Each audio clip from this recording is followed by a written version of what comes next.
Good morning, everyone. This is Commissioner Bell. Today is Tuesday, March 19th, 2024, and we'll call this meeting to order at 8 a.m.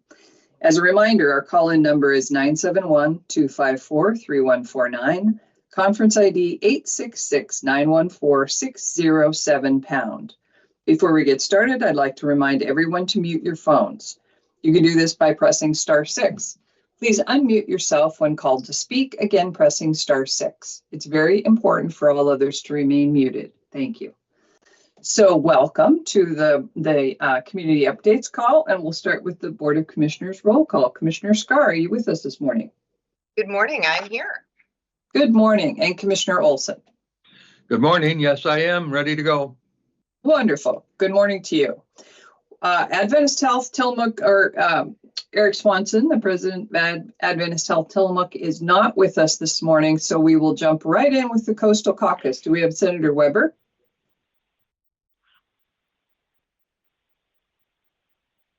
Sometimes it takes you a moment to unmute. How about Representative Javidi?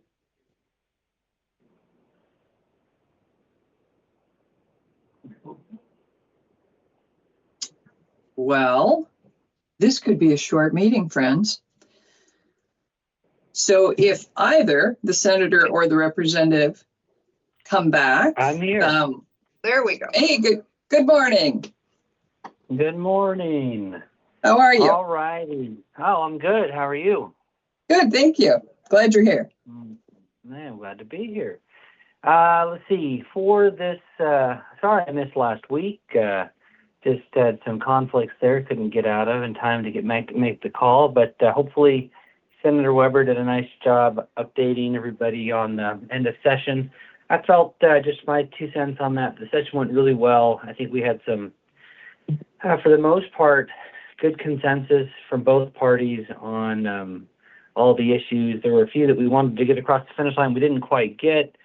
Most notably, the Habitat Conservation Plan bill that we had in place just to help our loggers and mills and counties with the shortfall in funding. And I'm sure it's on everybody's radar that that version of the Habitat Conservation Plan that has been discussed now for a while did pass, and now we are shifting gears here, trying to figure out how to make the counties whole, and but then at the same time, we've really got to figure out how to help our loggers and our mills and all the businesses that are attached to and supporting them. Everything from our coffee shops to our repair shops and groceries, etc. So, huge issue that continues to be my top priority for me, and in the dust and settling of everything that happened that first week of March. There hasn't been a lot of progress yet. We're just kind of going back to our camps and trying to figure out what to do. On the upside, I mean, it is good for our conservation efforts that we have an ACP in place, and that does mean good things for our salmon fisheries and all the other endangered species. We just need to figure out how to deal with and manage the economic impact of it. So more to come on that. Let's see. In the email inbox, I've been getting a lot of thanks for the recreational immunity issue that we were able to get a resolution to. And so glad that we could get that. And then we did get a lot of money for the district. And fortunately, no, I shouldn't say fortunately, because I do want it to be able to benefit both the north and the south part of the district. For Tillamook County, we got the lion's share of the money for a housing project in Manzanita, for a health facility in Nehalem, for behavioral health clinic here in, or not clinic, but here in Tillamook, and then we also got some money to help rehab some of the dorms for our correctional facility up the 6th. So that was good as well. And Okay, going forward, kind of what's on my radar right now is going throughout the district. We're going to have some town hall meetings to discuss with, little area what we've done in the state and listen to see what people is on their mind for going forward. So those should be, the dates for those should be coming up soon. And, of course, campaign season starting again. So I'll be out and about trying to meet with people in the district to also meet with them and see what their concerns are. So, all in all, it's good. It's good to be back to work in the dental office as well and treating patients. And this week I've got a meeting up. I just talked with ODOT.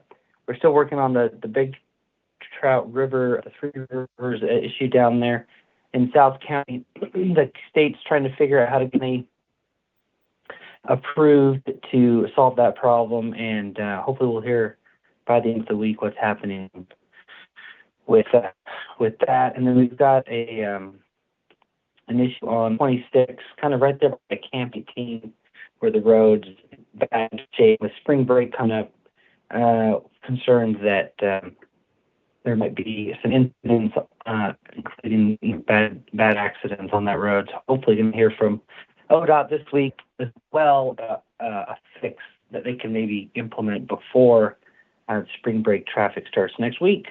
And I think that's all I've got on my agenda right now. Any questions?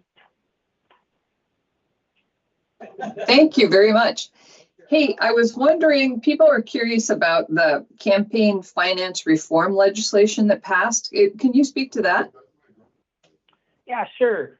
That was a bill that nobody really had on their radar at the beginning of session, and then it got on everyone's radar when there were two proposed ballot initiatives that were put out to really focus on making sure that very wealthy donors, whether it's an organization or an individual, don't funnel money into just one or a few races and to try to change the dynamics of an election. And currently in Oregon, there are no campaign donation limits. So the sky was the limit, and that ranged from the governor's race all the way down to any other race. And we've seen, as a result, some very expensive campaign races, especially even in our district. We're able to be more specific, but her race for the House seat 2 cycles ago was, I think, her campaign spent over $1 million, and her opponent spent over $1.5 million for a state race. Which, if you look around the country, that's unheard of. We generally they're much less expensive races. Our race last session was expensive as well. So this campaign finance reform was aimed at bringing those down, making it so that there's less cost basis. And so it passed, and what that's done is made it so it won't go into effect till January of 27. Will less expensive campaign elections. Big donors like your Phil Knight, for example, who I think in the news I read this morning just donated $2 million to a PAC, a political action committee, will not be able to do that in 2027. He'll be limited, I believe it's to $30,000, and that's to a big organization like that, or PAC. Then you have smaller committees, and so the amounts kind of ratchet a little bit until you get to the individual level.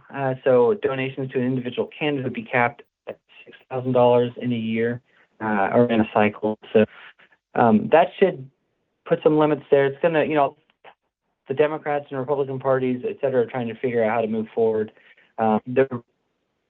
The ballot initiatives were, for now, have been cited because the legislature passed a bill aimed at campaign finance reform, and so in my opinion, it's a good step in the right direction.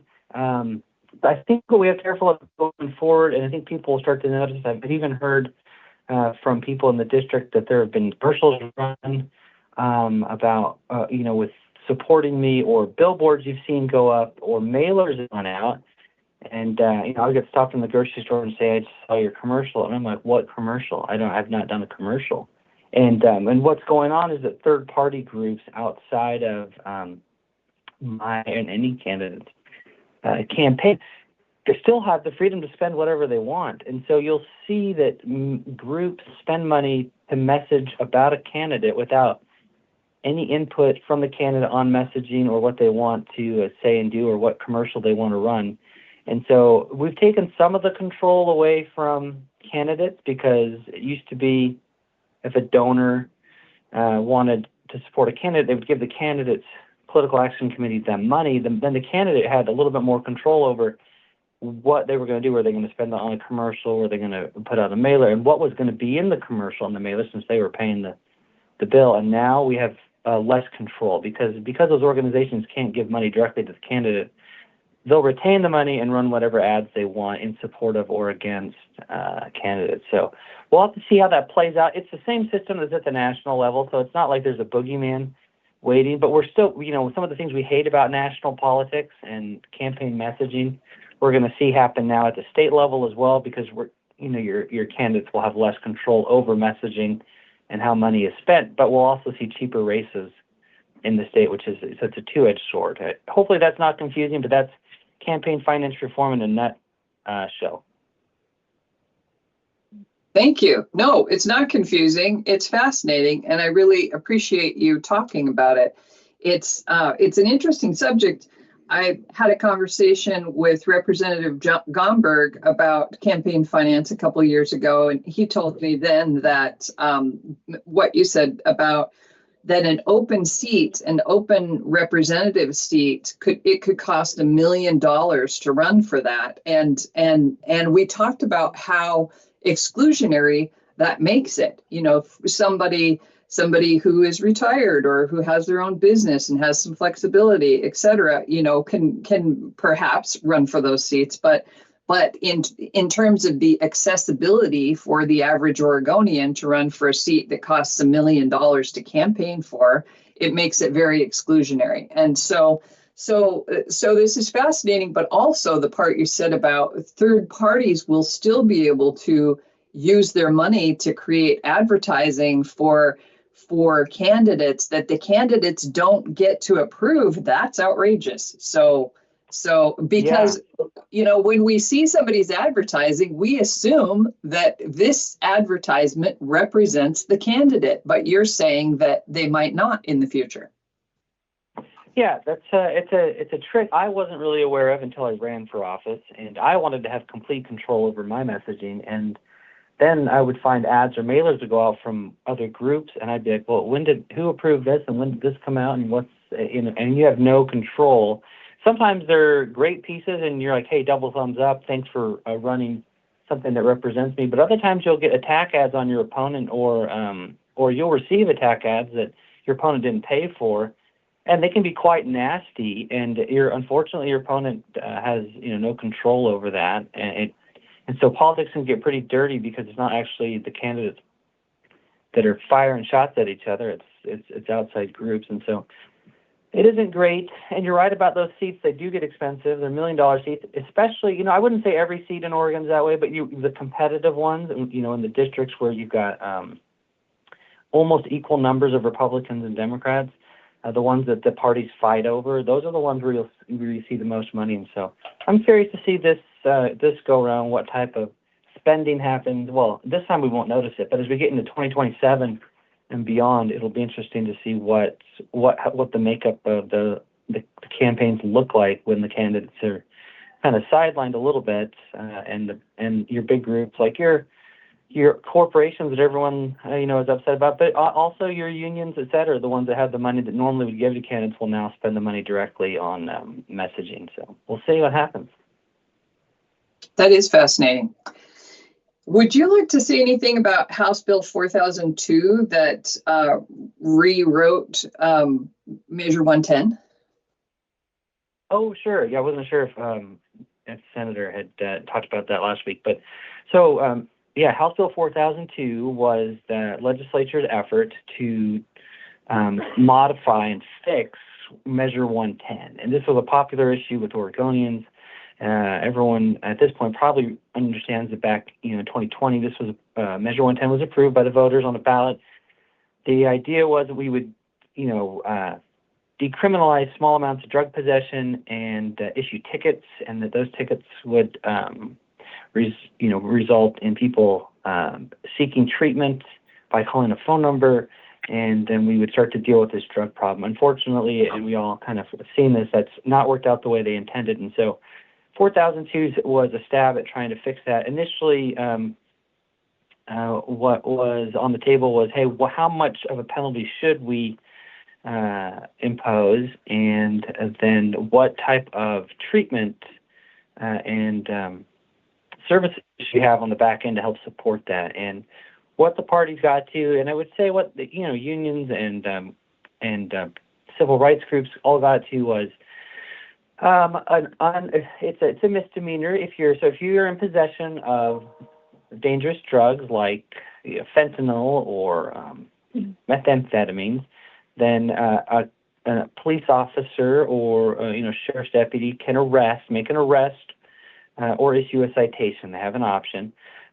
In either situation, the person will appear in front of a judge at some point, and the judge will then impose basically what's like probation or parole. Not parole, but probation. So for a year, a person who's been in possession of these drugs will have to follow through on certain steps to make sure they stay clean.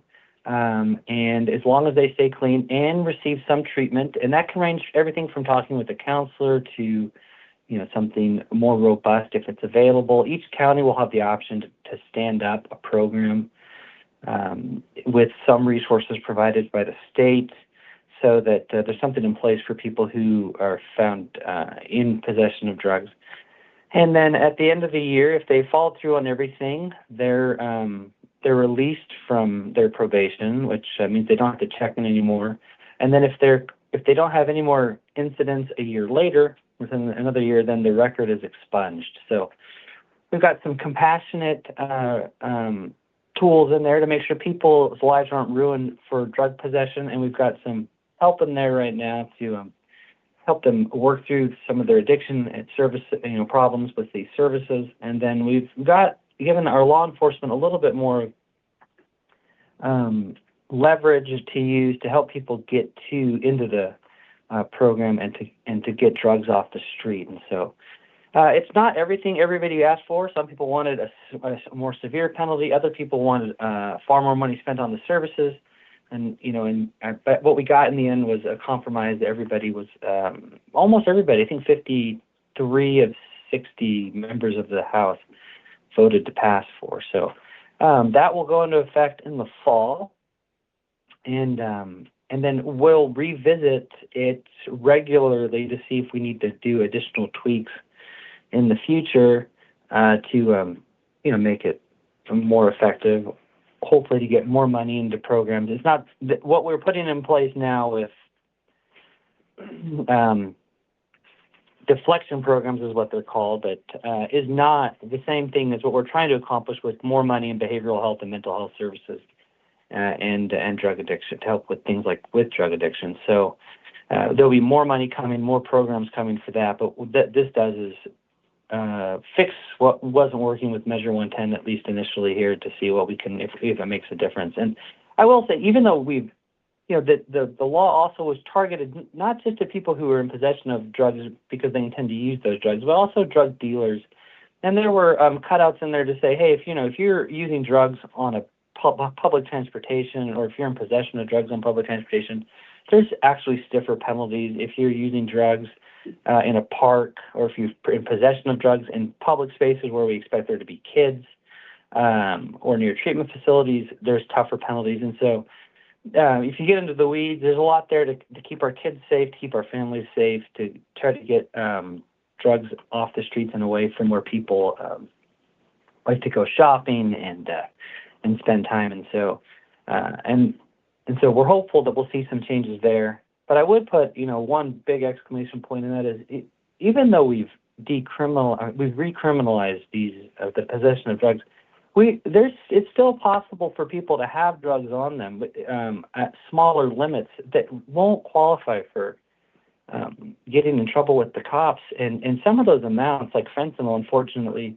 as a very potent drug, someone can still have, what they call a user unit, 20 user units on, which is enough to kill multiple people. So there's still a lot of work to do to get drugs off the street. This law isn't perfect, and I'm still concerned that we need to do a little bit more to make sure really potent drugs like fentanyl aren't acceptable in any dosage amount in people's pockets. And so we'll continue to fight it back against that and make sure that we hopefully can get a little tougher on some of these more dangerous drugs that really do ruin people's lives, tear apart families, and put a strain on communities and their resources.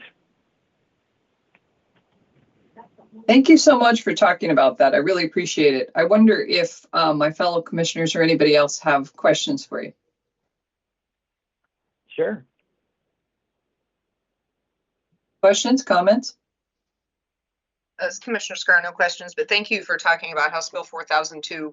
We had a really good discussion yesterday at our LPSC meeting about whether or not a deflection program would be one of the right tools to implement in Tillamook County. And we all agreed that we didn't know yet, that the bill had a lot of information that we hadn't had time to digest. But I think that the tools that were put into 4002 are wonderful to have available. And I think for each community, we'll be looking to see which of those tools make sense in our community. So I'm happy that it passed and that those tools are available, and look forward to kind of digging in to see how we help people in our community in the best possible way. So thank you for that rundown. Yeah, you're welcome. And I was glad to see too that it wasn't a completely unfunded mandate, and so there is money coming in, and we need the feedback. I want to hear feedback too, how that's working, and if we need more, and so that we make sure we're not putting counties, in a tough place with this program. So. Yeah, and we really appreciate that. Having funding in the bill, there is formula funding for deflection programs, which means it's not competitive. You just have to agree that you want to do one. And in fact, there's even planning funding, I found out yesterday. So, I think it may or may not be the right tool for Tillamook County because of the challenge of having, immediate treatment available. But just knowing that the legislators were really thoughtful and made sure that tools are available, funding was with them. That's the kind of partnership with the legislature that counties love to see. So I appreciate that work very much. Yeah, you're welcome. I'm glad that you think that you approve of the way it's set up, and like I said, we'll see going forward if it fits. But that was an important part of it. Was, hey, this might not work for every county. We want to give them the flexibility to figure out what does work for them. So. Well, and I couldn't agree with you more about the fentanyl question. It's dumbfounding to me that any amount of fentanyl is legal, given the excess, the practical rash of overdose deaths related to fentanyl that have happened in Oregon in the last couple of years. It's just, it's shocking and impossible to understand why any level of it would be allowed. Yeah, it is shocking. I mean, people, what I've learned over the time is I've used fentanyl both in practice, but also had to study it for this, is that 2 milligrams of this, which is a tiny amount. I mean, when you think about a normal Advil pill, Advil has 200 milligrams of active drug in it. Fentanyl in a 2 milligram dose is enough to kill a human being. And we allow, under this law, up to 25 milligrams, I'll have to double check that, but we allow, I think it was something like 10 times the amount that can kill a human being in someone's pocket. So that's still an unacceptable amount. I mean, any amount of this drug is unacceptable in the hands of people who aren't using it for the right intention. So it's just super deadly. Any amount, and unfortunately, people aren't buying medical grade fentanyl. They're getting in fentanyl from, black market sources, drug dealers that have laced it into other drugs that they think that are something they're not taking, and then unfortunately, it just takes the teeniest amount of this, and you'll slowly stop breathing, and then you die. And so it's a scary drug. It can it can act quickly when you're not even expecting that's what you're using, and so we have to be even tougher on things like fentanyl. So I agree completely. I would be surprised if anyone listening to this call doesn't know someone or know of someone who's died from a fentanyl overdose in the last couple of years. I would be too. It's horrible. Well, anything else you'd like to talk about? You want to say anything about the governor's housing bill? I mean, I think a good step forward in continuing to, make housing affordable and increase the supply of housing. I know we're going to continue to have discussions going forward about the expansion of UGBs and other red tape that make it more difficult for cities to and counties to increase the supply of their housing and the affordability of that housing. But we'll continue. We spent a lot of money on that housing package for the short session. I don't think she's done. I think we're going to continue to see additional requests coming in, and my goal is to get more of that funding directed towards rural communities where we need infrastructure improvements. I was a little disappointed. We did make several infrastructure requests for funds, and we didn't get those approved this time around. So I'm hoping that there's more money available in the next session. We can get some of that for the sewer systems and water systems, et cetera, that we need. And then the second push will be to continue to look for ways to make it so that we can increase housing supply in rural communities where we don't have we have land all around us and we need that land for farming and forestry, but there are other ways that we can maybe increase the supply of housing without reducing farming and forestry. And so by removing some red tape. And so we'll continue to look for those little nooks and crannies where we can fix things up. Wonderful. Thank you. Hey, do we have any questions? Go, please, Commissioner. Yes, this is Commissioner Olson. I wanted to weigh in on the drug issue, and I claim almost no expertise in that side of our life, but certainly every one of us knows someone who has either suffered or lost a loved one due to some kind of drugs. Yesterday, I sat through 4 hours of this conversation. First hour, as Commissioner Scar mentioned, at a group called Lipstick, and I need to tell our listeners what Lipstick is. It's the Local Public Safety Coordinating Council, which involves basically the criminal justice system and the county commissioners and social service workers. Judges are there. The district attorney attends those meetings, several police officers and the sheriff, and some counselors, the juvenile department, and so on. So, and this happens once a month just to talk about this side of what it is the county and the state do. And what I wanted to mention, the legislature came to grips with this in relatively short term, meaning 3 years, but in political, that can either be a really, really long time or not such a long time at all. And I thought it was really rather remarkable that the entire Oregon legislature said, what we did 3 years ago is not working. There's considerable evidence that it's failed public policy, and they changed it. And and time will tell if it was a good change. But I thought that was something that you don't always see in states and federal government for sure. So I was pleased to see that. And also on the discussion yesterday, the law enforcement people will have a much greater role than they did. Before, they would pick people up, or under Measure 100, they wouldn't even do much of anything.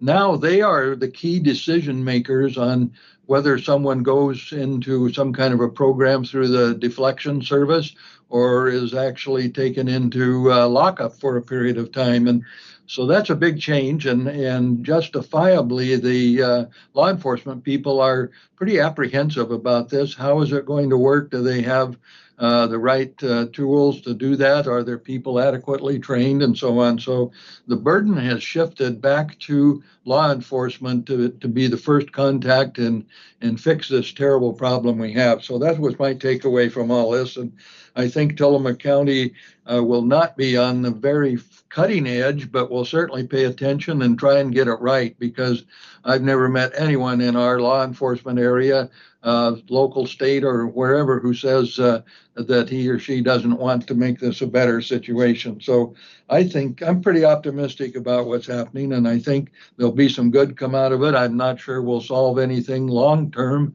significantly, but who knows? So that's my 2 cents on this. Thank you, Commissioner, and thank you, Representative Javity, for what you do. Thanks, Commissioner. I agree. I think the drug problem's far from over, and there's a lot of questions, and we need answered. And that's the feedback we're looking for that I can pass on to the state, as well as we continue to work on this issue going forward. Well, thank you so much for this conversation. I really appreciate it, and I'm sure our listeners do. It's been really informative and interesting, and I'm grateful for your time, and I'm grateful for your leadership. Thank you very much. It's always a pleasure to be here and to chat with you. And I'll be reaching out offline. We've got issues to work on and talk about, so I'll talk to you guys again soon. Terrific. Thanks so much. Yeah, bye. Bye-bye. Okay, we do not have, I'll just double check with Senator Weber. I don't think she's on the call. And in fact, I think she told me that last week and I forgot it earlier. Okay, so we'll move on to we don't have Tillamook County Community Health Centers this morning. So how about the Nehalem Bay Health Center and Pharmacy? Gail Nelson, are you with us? Yes, I am. Good morning. Good morning. Just 2 things this morning from Wheeler and the Nehalem Bay Health Center and Pharmacy. Our pharmacy will open today at 9 o'clock. This is a change. We were scheduled to open today at 10, but we had to change that. And so we will be opening today at 9. And also, one announcement, our school-based health center team will be attending the upcoming student health fair at the Nea County High School. The health fair is organized each year by the students for the students, and the staff from the Nea County Student Health and Wellness Center was honored to be invited to participate. Otherwise, we are here. If you would like to schedule an appointment for either medical services, behavioral health services, please don't hesitate to give us a call, 800-368-5182. And thank you. And also thank you, Representative Javati and others, for your very informative information this morning. I do appreciate that. Thank you, Gail. You're welcome. Thank you. How about Tillamook Family Counseling Center? Frank, are you with us this morning? Good morning. I had to wait to get off of muting there. Good morning. Frank Henry Williams, Tillamook Family Counseling Center, behavioral health services for Tillamook County residents. Don't have a specific message today, but I want to say that if you have information, questions, concerns, questions about appointments, to make an appointment, information about services, we are at 503-842-8201, and we are at 1-800-962-2851. I think that I wanted to mention, I think at the last call last week when Senator Weber talked about the budget note and that there was dollars that have been allocated for Tillamook Family Counseling for recovery housing. I wanted to comment on that. I was involved with a process some months ago, as was a number of my other colleagues in other counties, to talk about things that may have that might be needed in our communities, and to sort of put that together. And I was thinking specifically of as you know, we are coming close to completing the renovations of what was the old Kilchis House and is now is now Turnstone Commons and an apartment community, and we're very close to having some more formal information about that very, very soon. And there were a few other things that went along with our initial allocation. A little over a year ago, there was House Bill 5202, and that was the funds that came to Tillamook County for actually allowed us to be able to purchase the old Kilch's house. And in our initial budget, there was going to be enough money for a couple of other things, and it was my use of the couple of other things that went into some initial discussions that I had with the Oregon Health Authority about some additional recovery housing, and some of that was the basis on which there was that connection between the Oregon Health Authority and the governor's office regarding the additional dollars. So I've said a lot of words to try to make a connection here, but to be honest with you, I wasn't 100% sure that was going to be moved forward. So I was a little bit surprised, and I shared that surprise with one of Senator Weber's staff yesterday, that when there was that discussion with that particular bill, I think it's Senate Bill 5701, to hear that had been funded. So, as I said, I've used a lot of words to describe the fact to say that this is about transitional housing for individuals who are in recovery.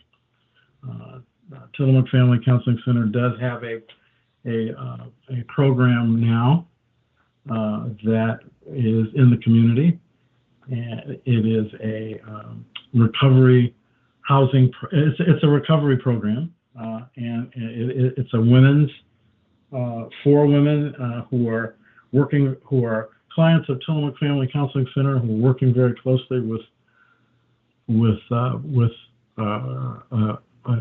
staff of peers, and it's been going for a little over a year. It's been I would say very successful. We have women who have come in and they've transitioned out. We've had new persons come in.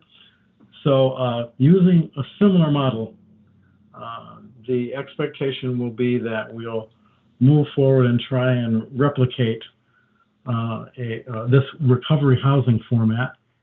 And there is no location. I don't know.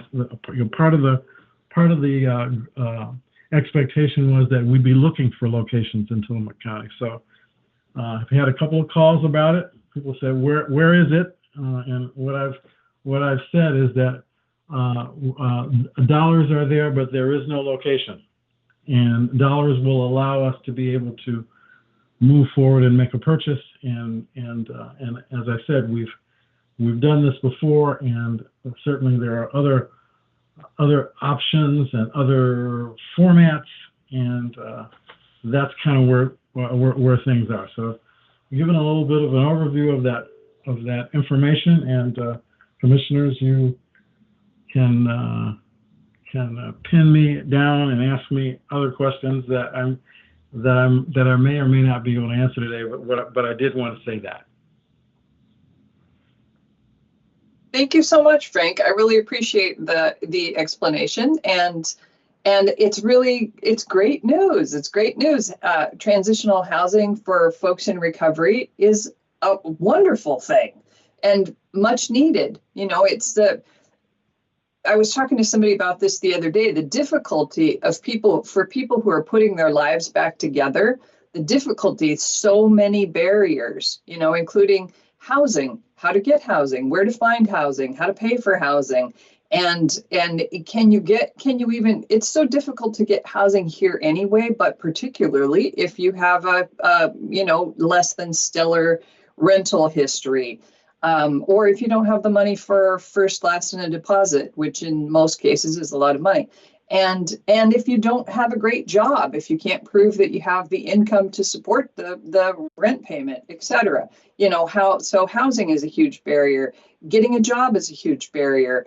There are so many barriers for people to put their lives back together that I think, from the outside looking in, it's easy for people to say, why doesn't that person straighten themselves out? But there are so many barriers that make it difficult for people to straighten out their lives that I think that to the extent that as a society, we can invest in that work, like helping people build the bridge from a disruptive, dysfunctional, in some cases, damaging life to a better life, helping people build the bridge is a smart investment, dollar-wise. It's a smart investment. It's the right thing to do in terms of our humanity, but it's also good for our community. It's good for our society. And so I'm thrilled. And what a nice thing that it was a happy surprise to you that it got funded. So that's pretty rare. So thank you for talking to us about it. Well, I was I thank you for your comment. I was a little bit embarrassed, and I thought, okay, now let's move forward with this. This has already happened. It's not something I'm going to say, well, I didn't fully know all the details about this, and we need to send it back. That's not the case. But one of the things I want to say about what you just said, Commissioner Bell, is that our arrangement that we have currently is it's not solidly. It's not. I guess what I want to say is it's a program. It's a program that takes place in a location that we have, and the person pays what we describe as a program fee. It's a program fee, and as opposed to being a rental for that person. And that allows for, number one, it allows for some flexibility. And number two, it allows for the possibility that the scenario that we don't have to disengage ourselves from a landlord-tenant arrangement. And that is a model that is used by by a number of recovery housing programs. It allows for some flexibility, and then there are certain things that the person is paying for in relation to their program fee. This is not a rental agreement. So that is another angle on this. As I said, during this past year, this 4-person house has been very flexible. 3 of the people have during this past year have moved out. With some supports, they've got their own apartment. All 3 of those people are gainfully employed in Tillamook County, and the time away and the time in the program allowed them to get some to get a firm hold and move along in their recovery. And there's some things that we require. We require that you remain connected to some component of the recovery community, and that is what's happened. And that support has been really meaningful. So anyway. Wonderful. Thank you. Any questions for Frank?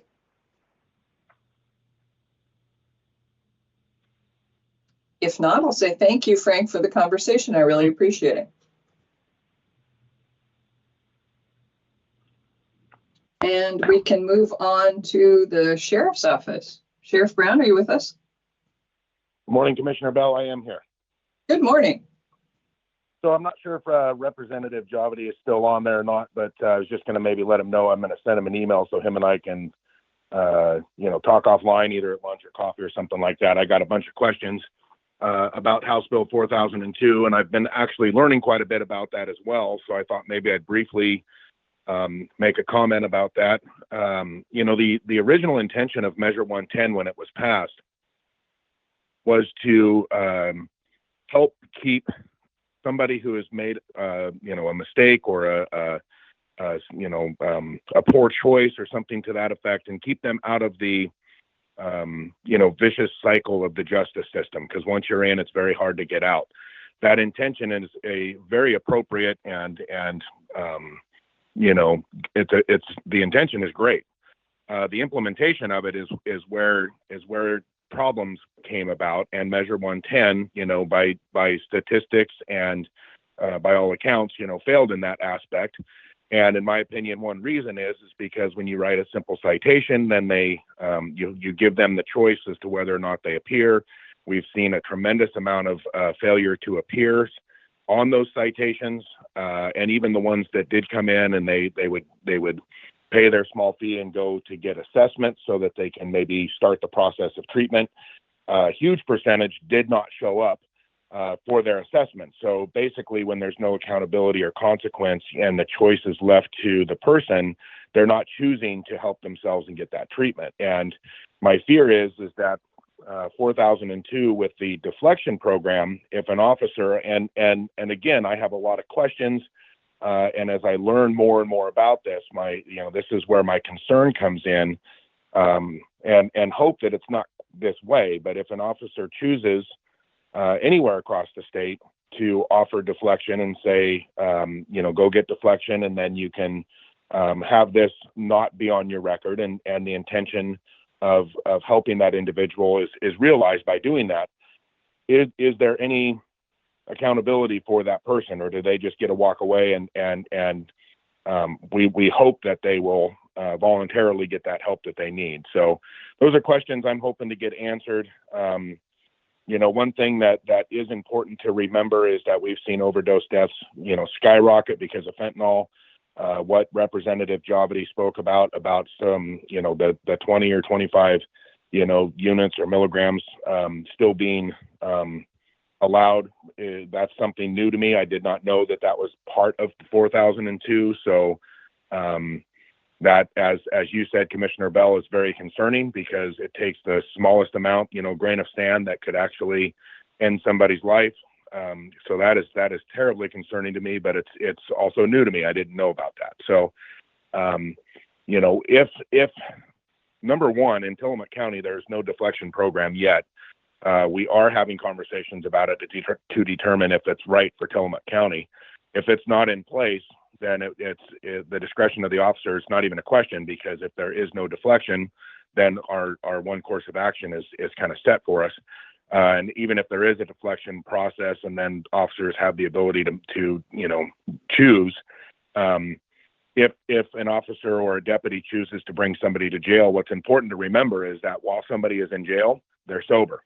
And oftentimes that's the first and biggest hurdle to get over for somebody suffering from addiction. So it's not all about just sending somebody to jail, but it is all about helping them. And honestly, like I said, when they're in jail, they're sober. So that's a great first step. Anyways, I don't have a lot more information on 4002. I think I probably have just as many questions as I have answers for, and hopefully as I progress down this path, I can figure more of it out. Changing subjects, we have openings here at the Sheriff's Office. We have openings for our patrol division. We also have openings in our corrections division, which is our jail. Right now, those positions are female only, because we need some female deputies. And so we've opened it as that. We also have a testing event. This is different than a hiring event, and that will be April 5th. The only real difference is on a hiring event, we are trying to offer interviews like the next day, so we can just kind of hammer through a large number of candidates. This is just going to be a testing event, and what that means is that we will be offering the post-test, which is the written high school equivalency. And once a person passes that test, it's good for life. And we'll be offering the ORPAT, which is the physical fitness obstacle course. If you run that and pass it, you get to keep that score. That score is good for a year. So I would encourage anybody that's even thinking about it, even if you're not sure that you're going to apply this go around, or you're interested in something that we don't have open right now, go in there, get the testing done, get those passed. And right now we seem to always have some type of opening. So if you get those testing done and get those scores posted, that's nothing but a benefit to you. So last thing I want to say is May 18th, Saturday, May 18th, is our search and rescue banquet. Last year was our first year back after a couple years off due to COVID. It was a wonderful success. It was a really good time. And this year we are scheduled for May 18th. We'll have a lot more information coming out on our social media, through press releases and information through our SAR volunteers and such, with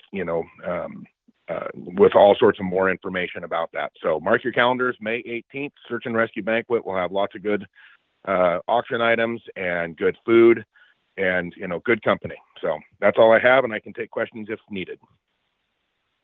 Thank you, Sheriff. I appreciate that. The whole report.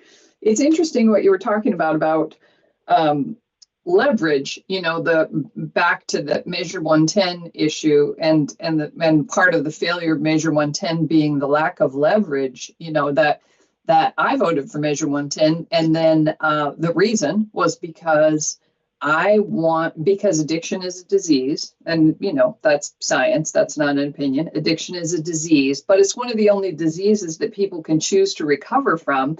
And I don't want our jail to be full of people who have a disease who might be able to get treatment and recover. So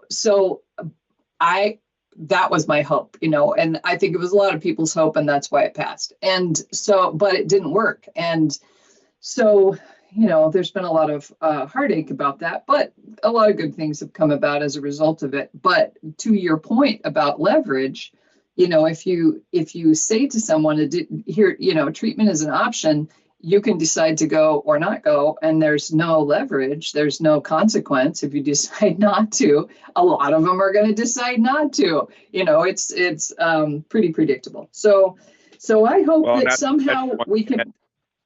Go ahead. I was going to say the stats from Measure 110 have proven that it was unsuccessful. So it's not that I just have a feeling that way. Like I said, it's the stats from Measure 110 have proven that people are not choosing to take the path to help themselves. And that's the unfortunate part. And to your point, I agree. Like, the best place for somebody who's suffering addiction is not in jail. The needing to get treatment is absolutely the priority. Oregon's going to have to step up and have some treatment resources. I know that Rachel from the health department has talked a lot about how where Oregon ranks as far as treatment, addiction treatment resources. So, again, my concern is we want to help somebody suffering from addiction, but where are the resources, and where's the accountability to that? And we don't want to necessarily just throw everybody in jail, but oftentimes jail and the court system also actually is an avenue to help get treatment or get into treatment facilities. So you're right in that sense that we don't want to fill the jail up with people that need help. We want to help them, but sometimes we need to push the issue a little bit, I guess.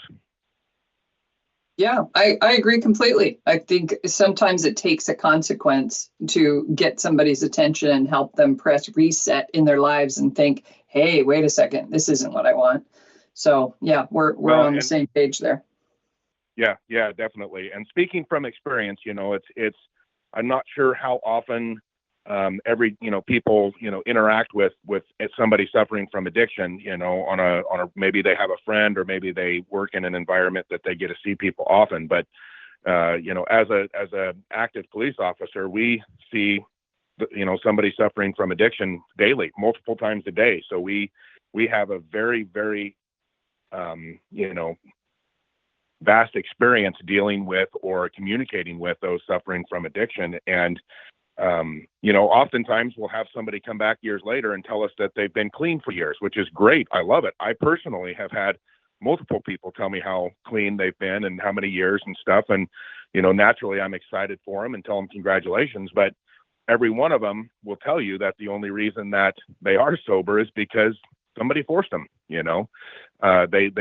were forced to get out of that cycle. And, that resonates in the back of my head when I think these things as volunteer, or where's the accountability, is I know success. I've seen success come from accountability. So. Excellent point. Do we have any questions or comments for the sheriff? This is Commissioner Scar. No questions, but just for everybody's knowledge, if you don't have it, 4002 was a 65-page bill. So to the sheriff's point about there's a lot yet to be learned about everything that was in this bill, because if you've spent any time reading actual legislation, it's tricky to decipher what's really in there. And things that are in there then end up in the hands of departments at the state level who will decide how to implement what is in there. So it is a lot of new information that we're all working to power through and see how it will impact our community. So 65 pages, there's a lot to know. So thank you. Thank you. Anything else for the sheriff? Thanks for the conversation, Sheriff. Really appreciate it. You bet. Thank you. Let's move on to emergency management. Randy Thorpe. Good morning, Commissioner. Good morning.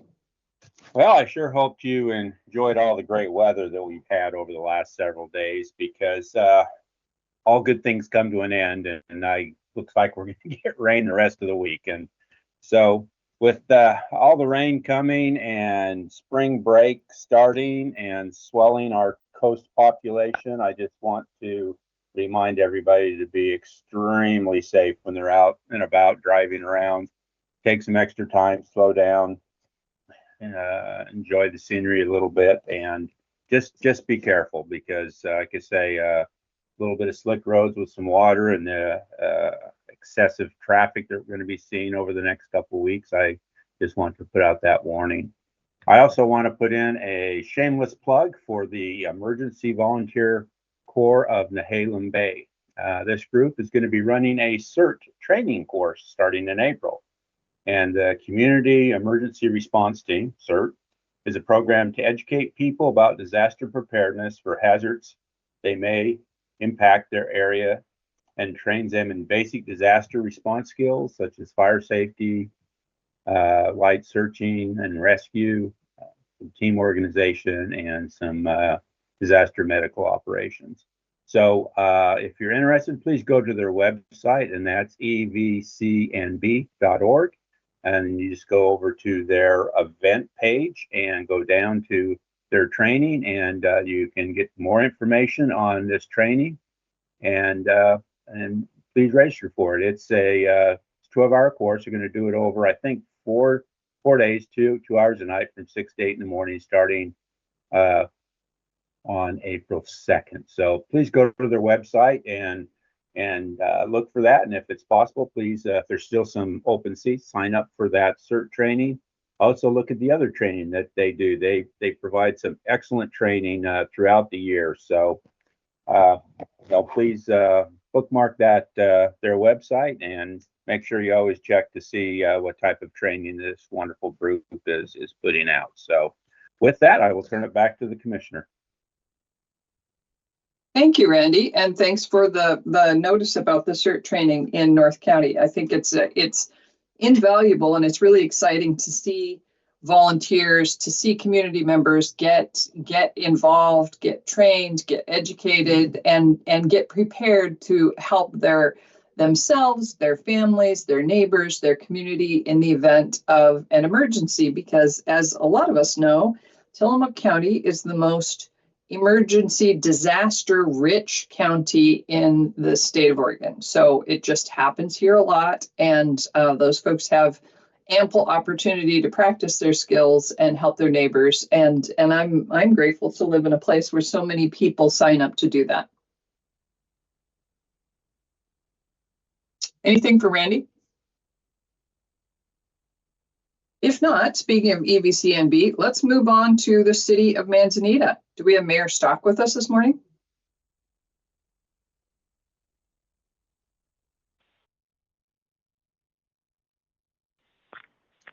Commissioners, can you hear me? Oh, good morning, Linda. Yes, we can. Good morning. Good morning. I am, Commissioner Stock was pulled away this morning, so she's asked me to report on Manzanita. And I am just delighted to be in this commissioners meeting. I think this has been a extraordinarily informative commissioners meetings, and I thank you all for doing this. It's been just amazing what's going on in Manzanita, and special thanks to Randy for mentioning the CERT training. That's really important, and it is coming up.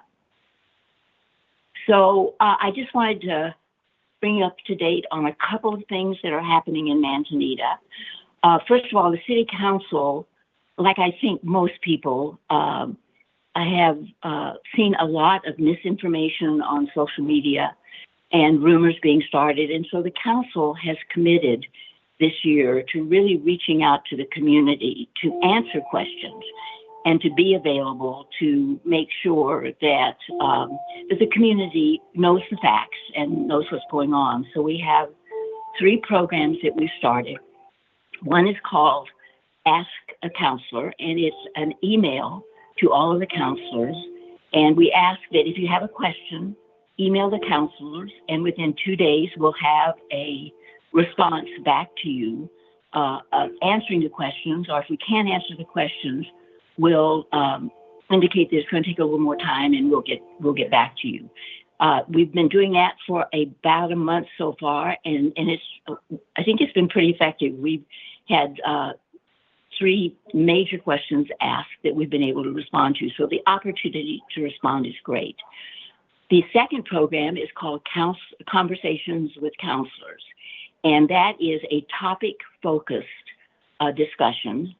We have it each quarter, 1 day for 6 weeks, and we ask for input on a project that we're working on or a subject we want to have more information on. Last year we did it on short-term rentals and on the City Hall.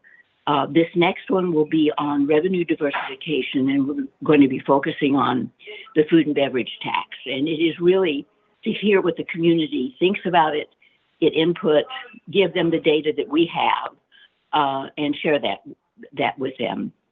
The third program, which is brand new for us, is called Counselor's Corner. And every third Tuesday, we're going to meet at a coffee house, and 2 counselors and the city manager will be there. And we'll be just answering any questions, follow up on what's happening with the road in front of your house or what's happening with that tree that's leaning too far. So we think that's a really good opportunity just to be there and be available to the community. So we're really excited about that. We're also starting on updating our comp plan. We picked a consultant yesterday, so we should be bringing a consultant on board fairly soon, which is really exciting. I mean, it's the first time we've updated our comp plan in 30 years, and so we're kind of excited about involving the community and really focusing on what we want Manzanita to look like in 10 to 15 years, 30 years. We will have our groundbreaking for our new City Hall coming up on April 6th. As you probably know, we've been working on this for a long time, and we are thrilled that we're actually breaking ground to move forward. So it's a very exciting time. We're just completing our master fee schedule, which we did a second review in our last workshop and should be voting on that coming up in the next council meeting. We have confirmed that we're changing our water bill, and we've increased our water rate. And we've spent a lot of time talking to the community about that. That's one of the issues that has come up most frequently. But we are going to monthly billing, or we are confirming that we are staying with monthly billing, and that should be finalized in April. And then lastly, we are continuing our moratorium on dune grading for views, and that we really believe that what the community wants will come out in the comprehensive plan. So we're going to keep that moratorium in place until we complete the comprehensive plan. And lastly, I just have to give a huge kudos to our city manager, who has just been doing an amazing job. And we are progressing forward. It's the policy of the council to progress forward, and that's really important to us. But progressing forward means that you have to do a lot of stuff operationally, and our city manager is just doing an excellent job. So it's a great time to be in Manzanita, and I really appreciate your time. Thank you so much, Linda. Thanks for talking about all those different ways to reach out to counselors. That just sounds like a wonderful program. And I appreciate the concerted effort for outreach to your community. It's terrific. Thank you. Well, thank you. All right, let's move on to the city of Nehalem. Do we have anybody on from Nehalem? How about Wheeler? How about the city of Rockaway Beach? Mayor McNeely, are you with us this morning? I am. Can you hear me? Good morning, yes. Good morning, folks. Charles McNeely from Rockaway Beach. A handful of items for you this morning. Our Public Works Department secured 2 mobile roadside message boards to be staged during the 4th of July week at both ends of town, reminding those entering that the discharge of fireworks is illegal in Rockaway Beach. Knife River estimates that our Anchor Street parking, restrooms, and playground project will be completed mid to late April. So we're very excited about getting that open and available to visitors and residents. We now have a fully executed agreement with GSI Water Solutions, Inc., and the Source Water Protection Plan project will be kicking off soon. At our March council meeting, we did a number of things to move the city forward. We proclaimed March 2024 American Red Cross Month.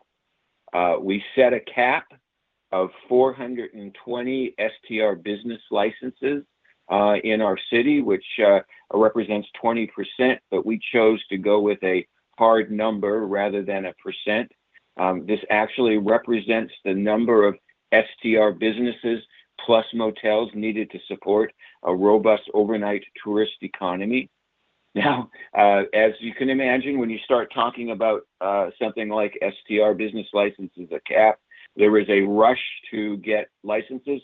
So we actually have 522 STR business licenses, which is 1 in 4, 25% of our housing stock. My perspective is that's way too many. But we won't impact them. They'll get to continue to have their license and renew them as long as they're following all the rules. Now, our council set the cap at 420 to let our community know that we understand that dropping an STR commercial business into a residential neighborhood hollows out the neighborhood and reduces community connectivity, neighborhood ties. So the council does understand the importance of STR businesses to providing tourist lodging, but wants to balance community and business interests. I spoke a moment ago about the Source Water Protection Plan. We filled the 5 slots in our advisory committee, and they'll be very much engaged in making sure our community has an active voice as we put together the Source Water Protection Plan. We adopted the South Coral Street Stormwater Feasibility Study and directed city staff to investigate funding. One of the lessons I got out of this is Rockaway Beach has a bigger problem with flooding than just this particular area. We're a bowl.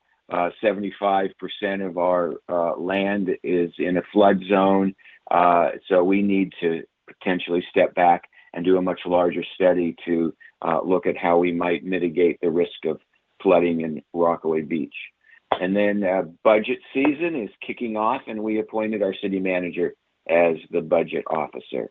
And so let me just conclude by a shout out to the mayors and city managers in Tillamook County. You do great work for our communities, and I love the connection I've made with those mayors and those city managers, and look forward to continuing to work collaboratively across Tillamook County. Back to you, Commissioner. Thank you, Mayor. It was a pleasure to meet you in person finally at Senator Yes. Wyden's town hall. Thank you. Appreciate Yeah, that. after a long time of talking on this meeting, we finally met in person. That was nice. That was So a I'm good gonna- town hall too. It really was. It was outstanding. So thank you for being here with us. And I'm going to back up in the agenda. I'm embarrassed to admit that I skipped right over the Board of Commissioners reports. You would think I would remember that, but no. So Thank you to Commissioner Scarr for sending me a note saying, hey, what about the Board of Commissioners reports? I apologize to my colleagues, and I will turn the floor over to them now. Commissioner Scarr, would you like to start? Yes, thank you so much. And I am sorry I have to jump to another meeting, or I would have just waited till the end so you could circle back to us. Just a couple quick things. I know we're having a robust meeting today, and I don't want us to go too long. I wanted to confirm that the Oregon Department of Forestry will be coming to speak to the Board of Commissioners on March the 27th about the expected impacts of the Habitat Conservation Plan.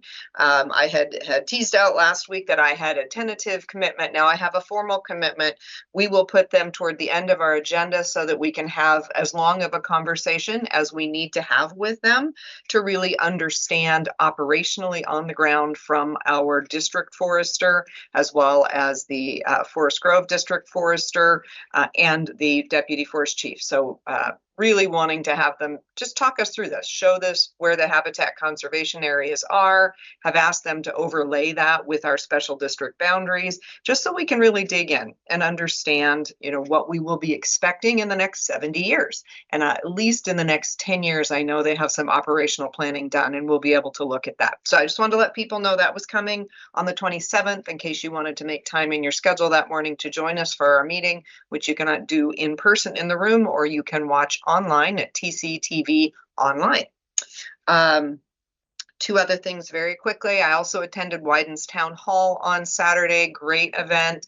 The community had the opportunity to really talk to him about what was important. We heard quite a bit from dialysis patients, as well as Chip Fletcher, who was the previous manager of that division, talking about the challenge and the life-threatening situation that some of our residents have been placed in. I did have the opportunity to attend a meeting with Eric Swanson from the hospital yesterday. They are still looking for a dialysis provider. They have one more to talk to, which is a nonprofit provider, which gives them a little hope that maybe they will be more able to operate in an environment that is difficult to work as a business. So fingers are still crossed, but it is a long shot. This is a very difficult environment. But Senator Wyden was very interested in the issue and really agreed to try to hold the company to task, who most recently left, because they promised to help everybody get a new solution. And listening to the folks in that meeting, that clearly did not happen. So it was delighted to have Senator Wyden with us and to have him working on tough issues. I also had the opportunity Saturday night to go to the Tillamook County Creamery Association's annual meeting. Great presentation talking about how they do their work to bring new products to market. They have 4 new special chocolate ice creams that are out that are fabulous. I got to taste them at the event, but it's also very interesting to look at the creamery. We see the farmer side of it quite frequently here on the ground, but it was interesting to listen to the business side of it and how they continue to grow products, how they went from being just a very regional company not that long ago to a Win the West initiative that started, I think, in about 2015 to a nationwide initiative that is now underway, and they have product all across the nation. So it's fabulous to see a company of that magnitude that operates in our community still very connected to our farmers and to our community. So great event. With that, I will turn it back to you, Commissioner. I have to jump to another meeting. Thank you. Thank you. Let's move on to Commissioner Olson. Well, good morning, Commissioner. I know we're running a little long, so I'll be as fast as I can go. We did get some good news for Tillamook Lightwave. It looks like we're going to receive a Broadband Technical Assistance Program grant of $147,000. That will help prepare a more elaborate and detailed grant application for some of the money that is coming to the state of Oregon to expand broadband across underserved areas. Oregon is scheduled to get about $700 million, and that's actually pointed towards rural areas, not so much into the cities that have a fairly adequate supply of broadband providers. But in the rural areas like Tillamook County, we certainly do not. There are lots of places that should have high-speed broadband, but have either none at all or something that's very marginal. So we're hoping to move forward on that. It does take some time, but that's looking very promising.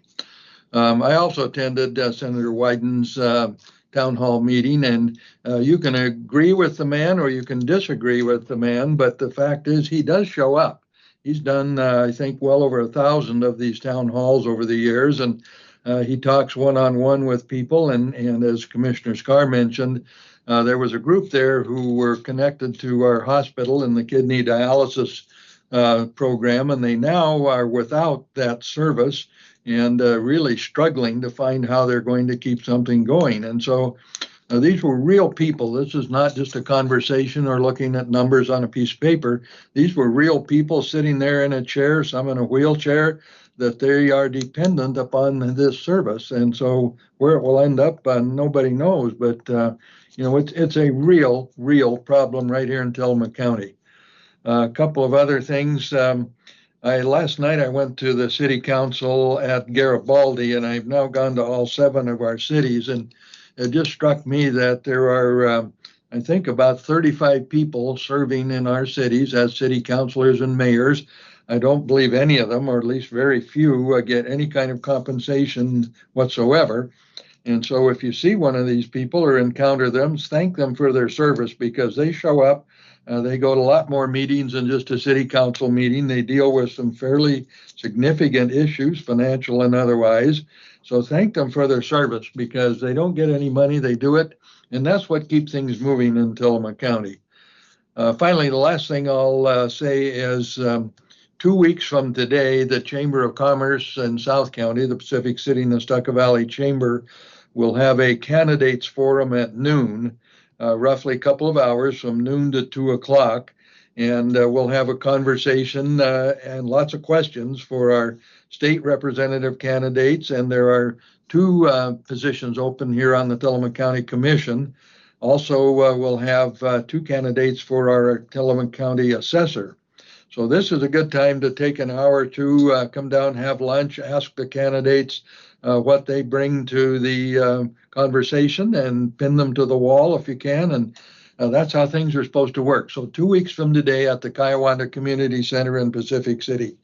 So with that, Commissioner, I'll sign off and pass on to others. Thank you so much. Thank you, Commissioner. So now we'll hop back over to the cities. Do we have Mayor Findling from Garibaldi?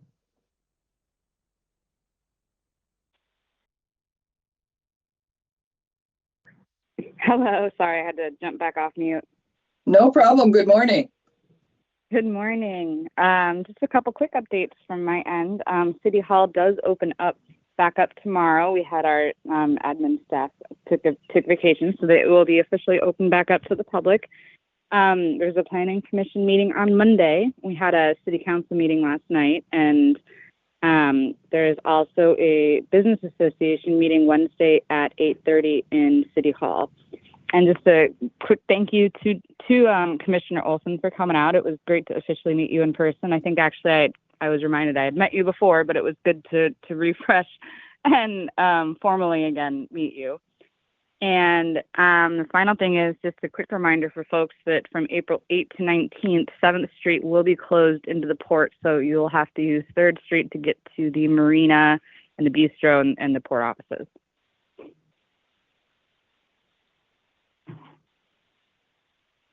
Thank you, Mayor. That's all I have. All right, thank you. Good to have you with us this morning. Let's move on. Let's move on to the city of Bay City. Yes, good morning, Commissioner. This is City Manager McCall. Mayor Good morning. Welch is not available this morning. Okay.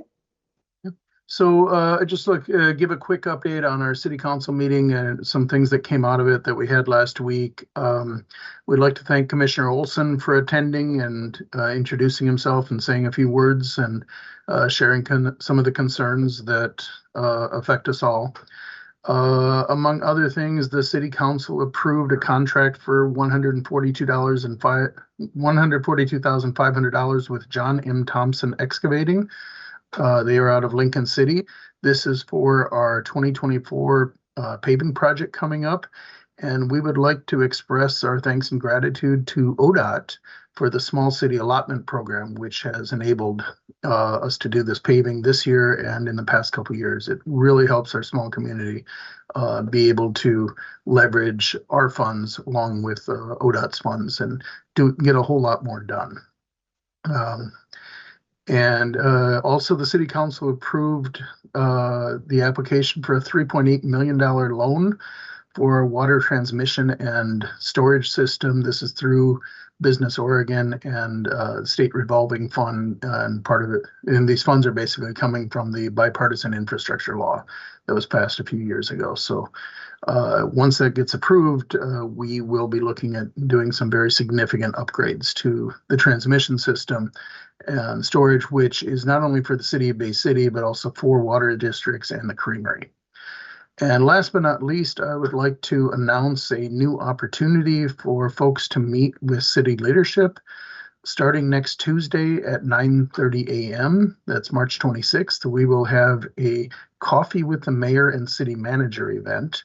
It will take place here in the community hall on 5525 B Street. And we welcome residents to stop by and enjoy a cup of coffee or tea while you find out what's happening with the city. Share your thoughts and concerns, and meet the mayor and city manager in this casual setting. And we will be doing this on the fourth Tuesday of each month. That's all I have for you today. Thank you. Thank you. How about the city of Tillamook? Nathan George, are you with us? Good morning, Commissioner. You hear me okay? Good morning, we can. Wonderful. Thank you very much. Yes, first I do have a few things I wanted to go over our council meeting last night, hit the highlights here. We had the swearing-in ceremony for Councilor Sylvia Scribner, and she is a small business owner, a part of the Burdens Towing, and she has temporarily been sworn in to take the place for Councilor Henson, who is not able to attend for the time being. We also had a really great substance use disorder presentation by Adventist Health Tillamook nurse practitioner Brandy Ann Harris, and she went over what substance use disorder is, how it affects our community, and she highlighted the work that's being done in our community, especially with the Sheriff's Office in partnership with Adventist Health, as well as the City Police Department with partnership with Adventist Health. So it was a really great presentation. Also had our Tillamook Revitalization Association annual report, and James Potts did a great job going over what they're doing and the things that they're working on to make our community a better place and to come together. Also, we had a request to approve a proposal to change the Tillamook water districts to be reclassified as industrial use. So I could spend a lot of time on this, but I'll just say really quickly. So one of the things that has been occurring for many, many years is our water districts outside the city are paying a higher rate than the inside residents.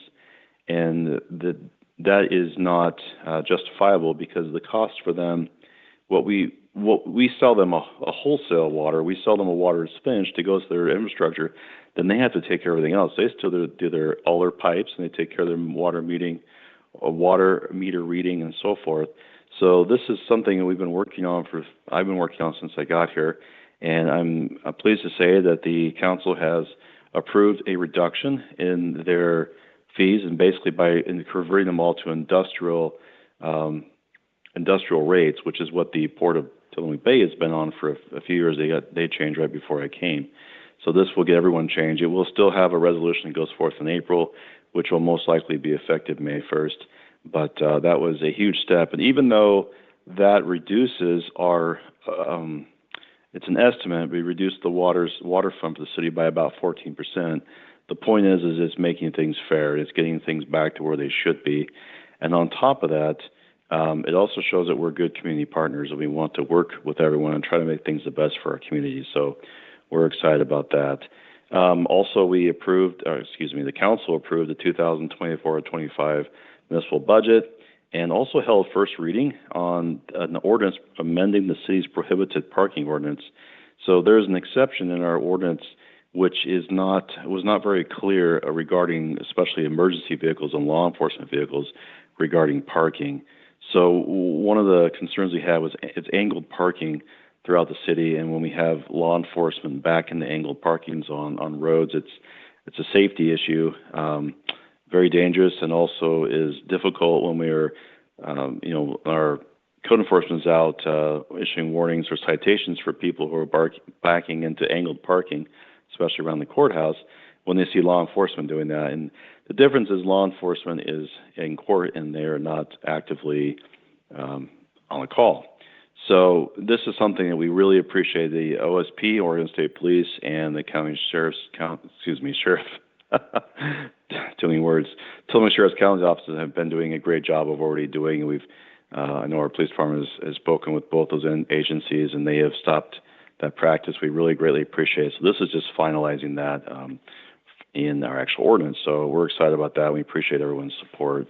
And we had all of our normal reports. I won't go through those, but I will say I had our project manager, Madeline Orton, get up and talk about all the major projects we're working on. So that there are a lot, including the transmission line at the port, including well number 2, which is behind the school off of Alder Avenue. We'll actually have a freshwater seismic structured reservoir, which we don't have currently. The city does not have any seismic structured structures or reservoirs, and if there were a earthquake, it could destroy all of our fresh water. We wouldn't have anything. So we'll actually have something set up. So we're excited about that. A lot of projects going on. You can always contact the City Hall to learn more about those if you have any questions. In the police department, Sergeant Hall, Sergeant Harrell, and Lieutenant Troxel attended trainings for responding to an officer-involved shooting with the Tillamook Sheriff's Office, the Oregon State Police, and the Manzanita Police Department. And we want to thank the Tillamook County Sheriff's Office for hosting this training. Also like to thank the Oregon State Police for providing structure and training. It was very well done, and training was excellent. Our Executive Assistant, Lacey Larson, with Lieutenant Troxel, is working on accreditation, and locating and putting together accreditation proofs is no easy task. So Lacey Larson, our Executive Assistant, is doing a great job in this process. Again, accreditation is about making sure our police department meets very high standards, higher standards than is necessary, but higher standards that help make us not only a better police department, but also helps to ensure our insurance that we are doing a job and they're more likely to contain good rates and work with us. Officer Sadler represented the city of Tillamook and Washington State to pay respects to a fallen officer state trooper. Our thoughts and prayers go out to the family of this fallen trooper. Lieutenant Troxel attended the Oregon Fallen Badge Foundation Board of Directors meeting this past week. This avenue of service is a vital part of ensuring a fallen law enforcement officer's family has the support needed to honor their loved ones. So this is something our Lieutenant Troxel is involved in through the whole state, and it's really an excellent program. It really helps strengthen our relationship with other law enforcement agencies, and shows the care out there, because law enforcement is a very dangerous profession, but we're really glad that we have people who will serve. And the Tillamook officers that will serve. The Tillamook Adventist Health Hospital hosted an emergency management meeting. This was well attended, and we continue to appreciate the relationships that we have with Adventist Health, the hospital, and other first responders within our county. Sergeant Harrell, Sergeant Hollis, and Lieutenant Troxel attended a criminal law update and training session taught and hosted by our district attorney's office. This is a great opportunity for us to ensure that we're on top of ever-changing laws. And Sergeant Hollis and Sergeant Harrell, worked on cleaning up our storage space. It's been a project that's been on hold for a while. We're super happy this organization started, and we will continue to grow us forward. So it's some office space for cleaning up some space for our evidence locker. The county major crimes team meeting was this past week. It was a great opportunity for all law enforcement officers and to staff cases and work on training items. So you'd like to thank the District Attorney's Office and Tillamook County Sheriff's Office for all their support and organization. And lastly, in the police department, the county's Housing Action Network Finance Committee met this past week with Lieutenant Troxel, city's representative, and there's a lot of excellent support and work coming from that group. In the Public Works Department, just a reminder, I'll continue, but since 1970, residents have been responsible for maintaining their own private lateral lines and fix them when problems occur. City Council recently changed the compliance timeline from 60 days to 365 days, which is 1 year, with possible extensions for qualifying residents up to additional 6 months. So the city has severe rainwater issues that are coming in the treatment system. 50 to 70% of issues on the private side of the city's system. This affects everyone. So, for example, the city is spending an extra $1.4 million a year unnecessarily treating rainwater. The cost to treat this comes from the user fees. So that's everybody who pays into our sewer system is paying for this extra rainwater. This extra treatment cost does not even include replacing broken infrastructure, much less improvements and updates to equipment, the plant, and the collection system. It is in the best interest of everyone to have your sewer lateral lines inspected and repaired if necessary. One of the things that people may not be aware of, but our sewer plant has been upgraded, well, I should say expanded in the 1990s and again the early 2000s. But the expansion was just that, as expansion. It wasn't actually an upgrade. So it'd be a little bit like taking a Model T Ford and putting LED lights, headlights on it, and putting on a backup camera. The infrastructure is still the same in the middle. You still have to go out and crank it to get it going. So it requires a lot of extra work and extra people to run the system. So we are trying to get everything fixed a little bit at a time. Ordinance violation notices are slowly going out to residents with failed sewer laterals. So you'll be working on this a little at a time. Again, the goal is compliance to help our community for residents who are paying the $1.5 million annually, as I just suggested. So, not suggested, but as I said. Additionally, the city would like to remind everyone of the service line warranties of America policy. It's available through HomeServe. And we have a lot of information on our website, and also on their website, and we have information at City Hall. Door hangers will be going out due to water shutoffs due to late payments being distributed today around noon, followed by shutoffs tomorrow, March 20th at noon. I'd like to encourage residents to quickly address any outstanding utility bills to avoid disruption of water services. So please call our main offices or go to our website to contact the City Hall. And fun fact, there is more fresh water in the atmosphere than there is in all the rivers on the planet combined. As I reported last week, the city's new website is live and exists on the same homepage. Residents can go in, not only see information, content, but can sign up to receive updates for any and all areas they desire. This way, when something's posted, they'll be able to follow that topic. We have several positions available at City of Tillamook, including public works technicians and a part-time urban renewal agency administrator. Please see our website or stop by City Hall for an application. Reminder, if you see something, say something by calling 911 for emergencies or dispatch for non-emergencies. Our next council meeting will be held on Monday, March 18th at 7 p.m. We encourage anyone who would like to come. On Saturday, April 13th at 9 a.m., the City Council will hold a council planning and goal setting work session, which we actually held at City Hall in the council chambers. We've changed the location since what I announced last time. And finally, the city does have Coffee with a Cop every quarter, and that's something I started attending as well. So if you'd like to come, when we have those, Coffee with a Cop, you'll be able to have the city manager there as well. And that's all I have, Commissioner. Thank you so much for your time. Thank you, Nathan. Well, with that, I'd like to wrap up this call, say thank you to everyone for participating. Thank you to everyone for listening. And thank you so much to KTIL for broadcasting. We are adjourned at 9:32 a.m.